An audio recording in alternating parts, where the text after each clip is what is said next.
We've come to the tail end of another year. For the past far too many Decembers, I've thought to myself, next year will be the year that's better. And despite having a somewhat positive mindset, every subsequent year seems to end up a little bit worse than the last.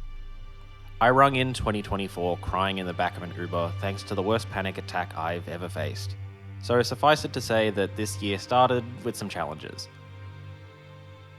If 2023 was the year of transitions in my life, this year was the year of discoveries and immense hardships. There's been tons of good things that have happened. I found a steady job after many months of tirelessly submitting my resume to various places.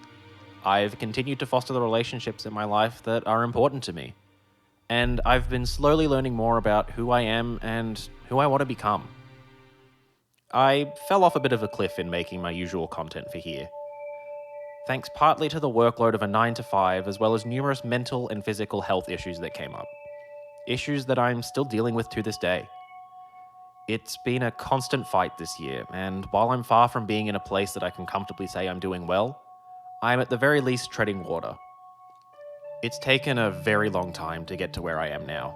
I'm in a routine where I can somewhat comfortably balance my work, content, and personal life.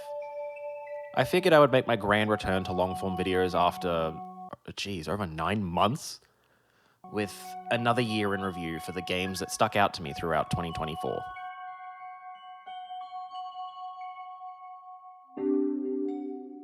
In last year's reflection, I said that I hadn't felt particularly connected to a lot of what I played, and I think that sentiment was amplified this year.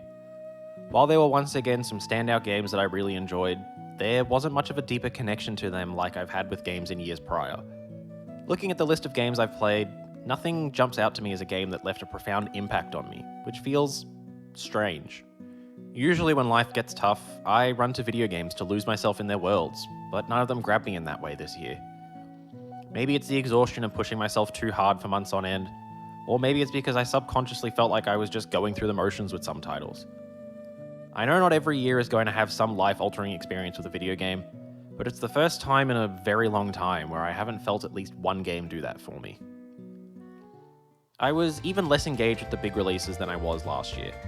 I never got around to Shadow of Erdtree, which we'll touch on later, and I bought very few of the major releases.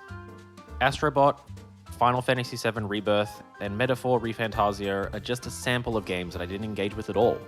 It's not that any of these games didn't interest me. In fact, I probably will go back to play some of them in years to come, but I had very little desire to buy another new game. I instead tried to focus mostly on older games in my backlog, or new games that were on a much smaller scale. Almost all of my gaming this year was on stream. In the little spare time I have in between the 9 to 5 and streaming, I'd usually be editing or consuming something One Piece related, so playing games in my free time sort of fell to the wayside. I spent most of this year playing through one long game with shorter ones sprinkled in between, as well as continuing through my Zelda journey, with a couple of indies thrown in there too. Once again, there's a list of everything I played this year scrolling by. As you can see, it was considerably less than last year.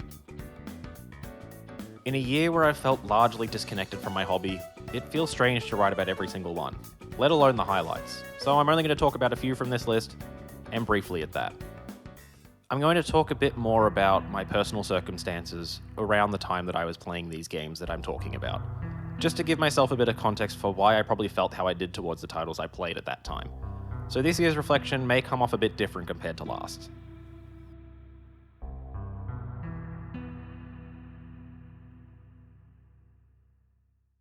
I already spoke very briefly about Persona 3 Reload in a video I somewhat hastily put together towards the start of the year. I spent about 4 months slowly chipping away at Tartarus and found myself still feeling very conflicted towards Persona 3 by the time the credits rolled. The game is by no means bad. It looks, sounds, and plays very well, but it didn't quite scratch that itch like Persona 4 and 5 did for me when I first played them. It's been nearly 6 months since I last touched Persona 3 Reload. I decided against buying the DLC, and I think my feelings are very much the same now. I enjoyed what I played, just not as much as I maybe expected to. I started Persona 3 mere weeks before starting my new job, on top of me starting the journey to better my mental and physical health, which meant I had to face a rapid decline in both before I could start getting better. I took on a lot of personal challenges in late February, and I think that mental load took its toll on my playthrough of Persona 3 Reload. On top of all the non-content things happening in my life at the time, playing through a beefy RPG like the Persona games on stream didn't really suit me too well. I could only play it for an hour, maybe two, anytime I streamed it. As silly as this sounds, some days I really had to push myself to boot up stream and run through Tartarus for an hour. I guess it's a bit more of a normal way to play through games, but considering I used to spend almost entire days playing Persona 4 or 5, it felt like a bit of a drag booting up the same game over and over again for almost half a year. I will admit I liked the core crew, even if I didn't get as much story with them one-on-one as I would have liked, and on top of that, Persona 3 Reload had maybe my favourite villains of the main trio of Persona games. Frankly, I would love to see more of Strago. I think one day I'll revisit Persona 3 Reload and give it the second chance that it deserves. I know that somewhere in me, there's a part that will absolutely fall in love with it. Maybe I'll pick up Metaphor and play them back to back outside of streaming. If anything, I learned a very valuable lesson from Persona 3 Reload. I'm not quite ready to stream 80+ hour RPGs. It's just not for me right now.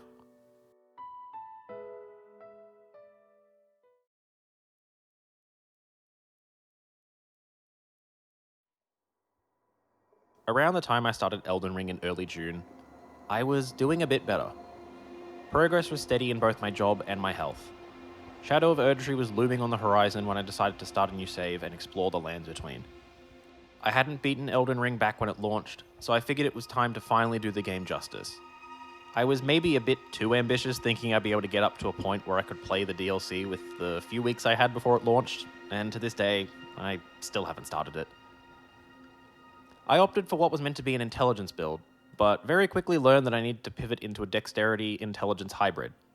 Magic seems cool and all, but I just couldn't find any good spells that needed intelligence in the early game, and I'll be damned if I spend my playthrough on the wiki again. Here we are about 6 months later, and I once again have left a FromSoft game partially finished. I know I got much further than I did back in 2022. The last major boss I remember beating is Godfrey, so I know I'm very close to the end. In a stubborn attempt to prove that I'm one of those good at Soulsborne guys I hear so much about, I decided that I wanted to take on the infamous Malenia fight before heading into the final stretch of the game. Life got very hard again around the time I started fighting her, in early August I want to say. So several hundred attempts and many hours later, I still haven't beaten her. Sunk cost fallacy set in and I refused to go level up, so I put Elden Ring on hiatus for a number of months where it currently remains. You'd think that fighting the same fight over and over again would have been the thing to break me, but there was a strange drive to beat Malenia. Life was somewhat falling apart outside of the funny boss fight game, so I at least had the consistency of losing against her. A weird sort of comfort, I suppose. One day I plan on going back and proving not only to my community, but to myself, that I'm better than the cool sword lady. Despite my grievances with her, I think she may be my second favourite fight from any FromSoft game. First place is taken by Lady Maria from Bloodborne. God, I need to replay Bloodborne. Elden Ring is a monumental achievement and a testament to the incredible talent that works at From Software. The world is truly spectacular, and it gets the coveted open world game that Chandy actually likes playing award. Very rarely does an open world hook me, so me actively wanting to explore and discover cool things like I did in Elden Ring shows how engaging I found the lands between. The freedom to approach the game is something that I was crying out for in a FromSoft game without even realizing. There was nothing more demoralizing than being stuck on a boss fight knowing you couldn't run off elsewhere to do something beyond mindlessly grinding for souls.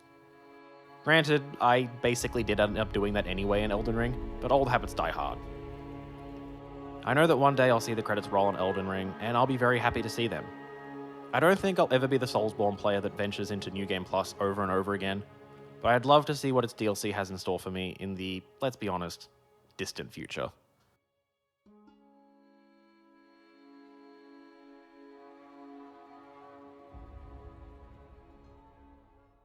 I stumbled upon a number of indie games this year that had varying degrees of popularity. The many social media platforms that I use brought these games onto my radar, and I'm glad that I've cultivated feeds that allow me to discover cool looking indie games in amongst all the One Piece fan art and insane brain rot that I gravitate towards. The first one that I ended up playing was a little survival horror akin to the original Resident Evil and Silent Hill, right down to its graphical style. That game was Crow Country. I remember scrolling through Twitter one day, and by some miracle, my feed blessed me with some tweets from the devs about their upcoming game. I kept my eye on it for a while, It was releasing very soon, and the day it became available, I bought it and booted upstream. It didn't take long at all for me to fall in love with Crow Country. It reminded me of why I used to take a chance on random indie games in the mid-2010s. Despite my love for the PS1 era of survival horror games, I've never been very good at them. I'd end up lost, run out of ammo, or miss a key item and spend 30 minutes wandering around trying to figure out what the hell I'm supposed to do. Crow Country takes a lot of those frustrations out of the equation and delivers an incredibly polished, tight experience. Set in a decaying theme park, it's perfect for an eerie atmosphere. You play as Mara Forrest, on a mission to find the owner of the park and uncover its many mysteries along the way. I don't want to say too much about the story here because I highly recommend playing it for yourself. It's around $30 Australian, and there's even a free demo, so really there's no excuse not to try it. Thanks to its Resident Evil-esque gameplay, replays are encouraged to beat it faster and improve your final rank. I'd go so far as to say it might be one of my favourite games I played this year. I really can't fault the game for anything, it's just so well made. Please go try it out.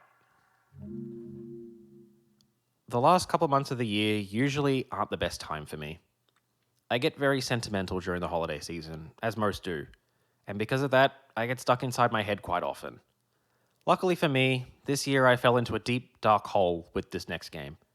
It kept me in my own head, but this time, all I could think about was that damn game. It had been on my radar for a number of months, but it wasn't until the Game Award nominations came out that I thought, oh, this game must be good. Balatro is evil. You boot it up for the first time, and suddenly you've sunk dozens of hours into it, and it's all you can think about every waking moment of your day. In the short month that I've owned it, I've convinced multiple people to buy it, and they're just as hooked, if not more hooked than I am. It's just one of those games where you can't help but play one more run. Rinse and repeat until you've sat there playing poker hands for 4 straight hours. I stopped in the middle of writing this chunk to play a couple rounds of Balatro, and let me tell you now, those couple rounds ended up being a couple dozen rounds. I'm extremely far from completing it. I still have decks to unlock and have so many different stakes to beat, but I've thoroughly enjoyed the many hours I've sunk into it. It's the perfect game for me to play to take my mind off things and focus on building the absolute most ridiculous deck possible. I only played the demos for these last two, Fishbowl and Rue Valley, at the start of December, as they're not fully released yet. Being demos, they only lasted around 90 minutes between both of them, but I still wanted to touch on them because they're shaping up to be two very different type of games that are right up my alley. I was approached by the development team behind Fishbowl to try out their demo. I was in no way paid to play it, just a casual email letting me know that they'd be at PAX Australia. I missed the chance to play it there, but after watching their trailer and reading through the materials they sent me, I was intrigued. In Fishbowl, you play as Aloe, a young woman that recently moved into a new city while processing the grief of her grandmother's death. The demo only lets you play out the first day of the game, but I knew from that tiny snippet alone that I would fall heavily in love with this game. I just know that I'm going to be crying my eyes out as the story goes on. It seems like it'll be the kind of story that I'll heavily resonate with, especially since I have a very close relationship with my own grandmother. Rue Valley popped up on my TikTok feed, and they stated pretty plainly that they took a lot of inspiration from one of my favorite games, Disco Elysium, and that was evident to me before I even started playing its demo. I'm very interested to see how this one shapes up. A Disco Elysium-inspired game set against a time loop? Count me in. The demo gives just enough for me to want to see how this game plays out. Maybe I should replay Disco in the meantime. I'm glad I got the chance to experience some more indies this year, even if it was only a small handful. Something I'd like to do in 2025 and beyond is dedicate more time to trying out games from smaller or independent teams. My general lack of interest in big budget releases this year unfortunately meant that I wasn't really keeping up with the latest gaming news, including most of the incredible indies that came out this year. I'm definitely interested in going back and playing some of the phenomenal titles I missed out on, such as Animal Well and Mouthwashing, to name only two. "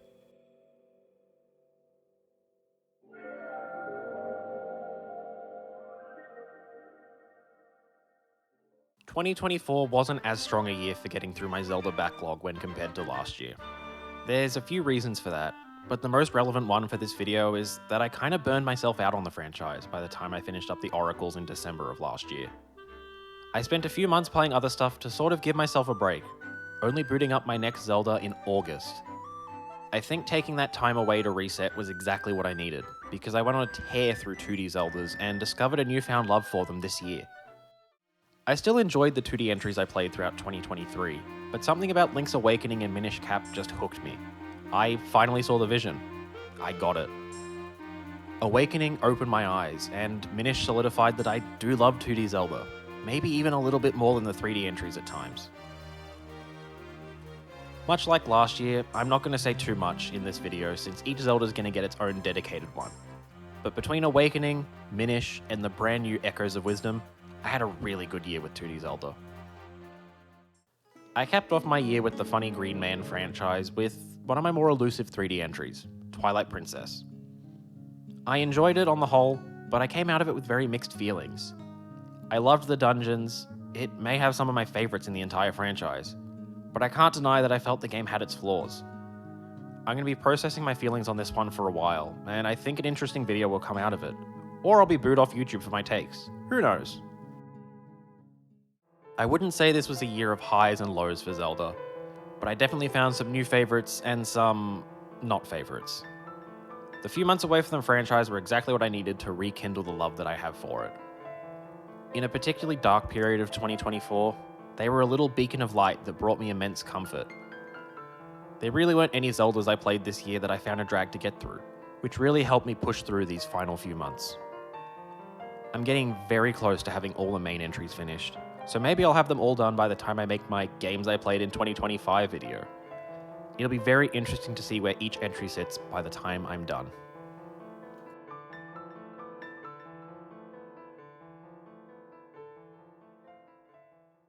"2024 was a difficult year for me. Quite possibly the most difficult year to date. I didn't really find any games I could utterly absorb myself in like I had done in years prior. If anything, reading One Piece was my escape, but that's a whole different can of worms that I'm not going to get into. Despite not feeling connected to pretty much anything I played this year beyond a very surface level, this is fun, I still had a good enough time with the games I beat, or didn't beat. Even though things were extraordinarily hard for me this year, I'm so proud of the work I've done in both a personal and professional context, as well as my growth as a creator. I'm very slowly growing my communities across all platforms, and it's awesome to see people love my streams or resonate with my videos. I swear I'll have a more consistent output this year. I'm gearing up for a big year, and I hope to keep this momentum going.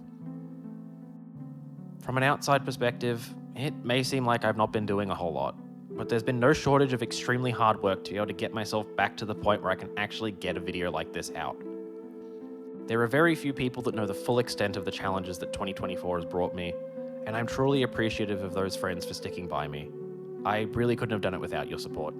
You know who you are. Now, back to you guys. Thank you for your patience as I've stumbled my way through this year. I didn't really expect 2024 to be as challenging as it was, and I know I've still got many more tough hurdles ahead of me for my mental and physical health. But I'm pushing through so that I can one day be on the other side of it and continue to pursue this passion of mine. I did manage to get some sort of content going on here a month ago, and there's been some great feedback. I'm spending my Christmas break tirelessly working on scripts so I can have multiple videos almost ready by the time I go back to work and give you guys lots more of me rambling about video games for months to come. I've got a trip to Japan planned, and I have a ton of ideas for stuff I want to do with my content, so I'm really hoping that I don't start 2025 in the back of another Uber. I will once again be saying to myself that next year will be the year that's going to be better as January looms ever closer, and I'm going to do everything in my power to keep pushing and bettering myself personally, professionally, and creatively. Thank you for following me on my second year as what some would call a content creator. There's plenty more Chandy to come.